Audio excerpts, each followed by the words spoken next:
ফ্যাসিবাদে জড়িত ৬২৬ জন কিভাবে পালালো জানতে চান হাসনাত আব্দুল্লাহ। পুনর্বাসন করতেই বাংলাদেশ বিরোধী প্রোপাগান্ডা চালাচ্ছে ভারত। চীন রাশিয়া থেকেও ছড়ানো হচ্ছে মিথ্যা খবর। এই ফ্যাসিবাদের যারা পৃষ্ঠপোষকতা দিয়েছে তাদেরকে কারা সীমান্ত পাড়ি দিয়ে আজকে ভারতে একটা সেফ এক্সিট করে দিয়েছিল, আপনারা সেই বিষয়টিকে নিশ্চিত করবেন। Misinformation campaign not only happening from India but also some parts initially we saw some from China and also Russia.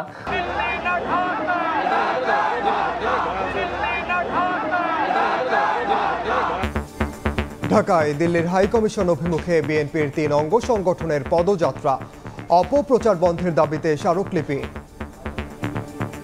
বাংলাদেশের সম্প্রীতি বিনষ্ট করার জন্য বিভিন্ন ধরনের চক্রান্ত করছে। চট্টগ্রাম দাবি করবে কি কারণে? তোমরা যদি ওইটা দাবি করতে পারো তাহলে আমরাও দাবি করব আমাদের নবাব সিরাজউদ্দৌলার বাংলা বিহার উড়িষ্যা ফেরত দাও আমাদেরকে।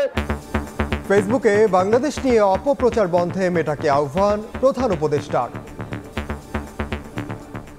দেখছিলেন প্রধান শিরোনাম।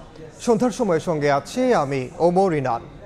এবার অন্যান্য শীর্ষ সংবাদ। কাল ঢাকায় আসছেন ভারতের পররাষ্ট্র সচিব।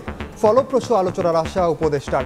সীমান্ত সহ অভ্যন্তরীণ নিরাপত্তায় বিজেপিকে সতর্ক থাকার নির্দেশ স্বরাষ্ট্রের।